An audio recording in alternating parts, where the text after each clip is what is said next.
환절기가 되자 아이가 눈을 자주 깜박거리고 코도 킁킁거려 비염인가 싶었는데 ADHD 증상과도 비슷한 것 같아서 걱정이 됩니다.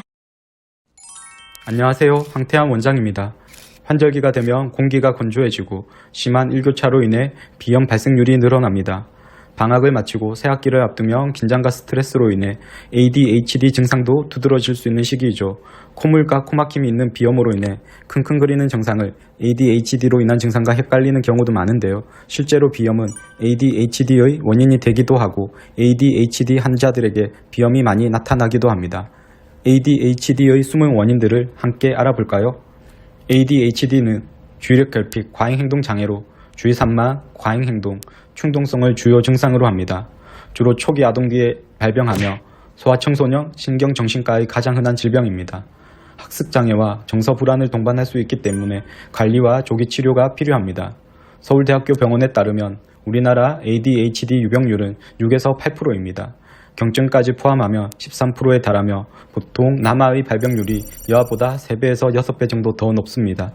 아이가 자라면서 점차 사라지기도 하지만 성인까지 이어질 확률이 전체 발병률의 30% 정도 됩니다. ADHD의 주요 원인은 부모의 양육 태도, 생애 초기 경험, 사회 경제적 여건 등 환경 요인이 작용하기도 하지만 무엇보다도 뇌의 신경생물학적 요인이 결정적인 요인으로 꼽히고 있습니다. 대뇌의 전천두역 구조적 변화와 기능 저하의 유전 및 다양한 신경학적 요인도 작용합니다.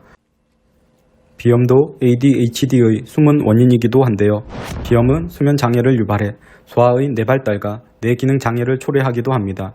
특히 심한 코막힘으로 인한 소아 폐쇄성 수면 무호흡증은 학습 능력, 행동 및 감정 조절에 영향을 미치고 과잉 행동 및 공격성, 주의 집중 장애, 조심성 결여 등의 문제를 일으킬 수 있습니다. 또한 영아 때부터 잦은 항생제 사용은 ADHD 발병 위험을 키울 수 있습니다. 장내 미생물 군인 마이크로바이옴은 신생아의 신경세포 발달에 있어 유령과 면역학적 신호 전달에 중요한 역할을 담당합니다.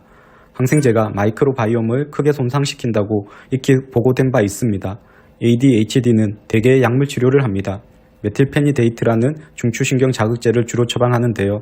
부작용으로 식욕부진, 복통, 수면장애, 틱장애가 있으며 성장장애도 보고되었습니다.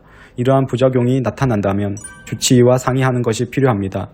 한의학에서는 ADHD를 한약과 침으로 치료합니다.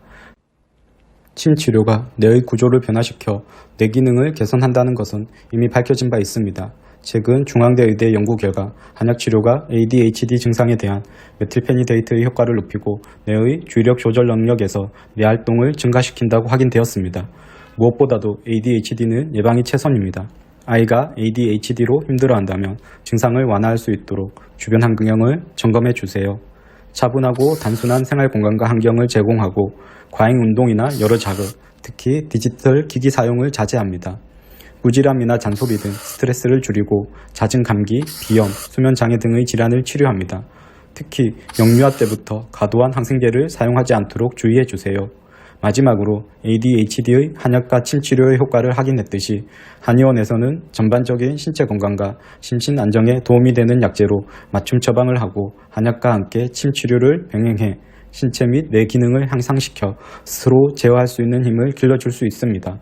이상 ADHD의 원인들과 치료법에 대해 알려드렸습니다. 감사합니다.